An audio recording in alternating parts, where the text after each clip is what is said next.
আমরা যে আপনাদের কাছে আসছি, আমরা কোনো চেয়ারের গরম দেখাইতে আসিনি, বা কোনো চেয়ারকে আমরা এনজয় করে নিজের জীবনকে ভোগ করার জন্য আসি নাই। আমরা বরংস জেনে শুনে একটা আগুন নিয়ে খেলা করার জন্য আসছি। আগুনটা কি? আগুনটা হলো দায়িত্ব। এই আগুনটা হলো রেসপন্সিবিলিটি। একটা পরিবারের 5 জন 10 জন লোকের দায়িত্ব নিয়ে এই জীবন পার করা যায় না।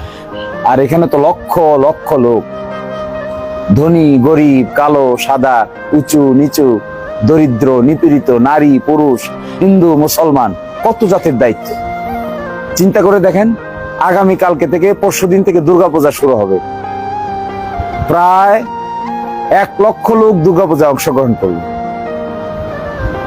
এখন তো আমি শুনেও না শোনার ভান করে চলে যেতে পারি, কিন্তু আমার যদি দায়িত্ব হয় আর একটা লোকও যদি দুর্গাপূজায় গিয়ে দুর্ঘটনার শিকার হয়, তাহলে কি জবাব দিতে হবে না? তাহলে তো কঠিন। সে দিরাইশাল্লায় প্রায় 200-এর মতো মসজিদ আছে। অনেক মসজিদ আছে যেখানে ভেঙে ভেঙে পড়ে যেতেছে। পশ্চিমাঞ্চলে গিয়া দেখবেন টিনের মসজিদ ঢেউয়ে ভেঙে পড়ে গেছে। ফয়জুল্লাহপুরে গিয়া দেখবেন ঢেউ ভাঙতে ভাঙতে ভাঙতে ভাঙতে এমন হয়েছে মসজিদ এবং বাড়ি দুইটাই নদী ভাঙ্গনে চলে যেতেছে। এই দায়িত্ব কে নিবে? কে এর জবাব দিবে? আল্লাহর ঘর ভেঙে পড়ে যেতেছে, আমরা রক্ষা করতে পারতেছি না, এই জবাব কে দিবে? কার ঘাড়ে এই জবাব দিলে পরে আঙ্গুল তুলে একজন মানুষ দাঁড়ায় জিজ্ঞাসা করবে, আপনি যে এত বড় বড় কথা বলছিলেন, আমাদের যে মসজিদ ভেঙে গেল, আপনি যে দেখেন নাই, এটা জবাব দেয়। কি জবাব দিব?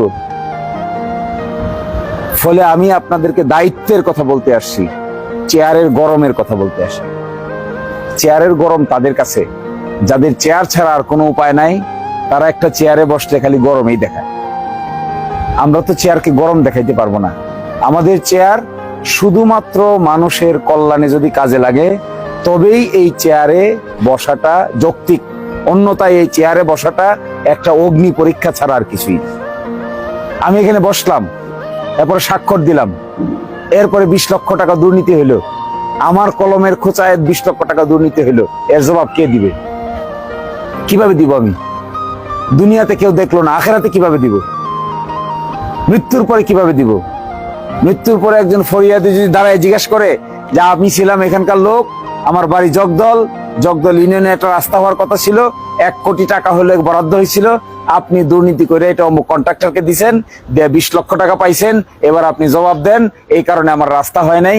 আপনি আজকে জবাব না দিলে আপনি ডাইনেও যাইতে দিব না, বামেও যাইতে দিব না।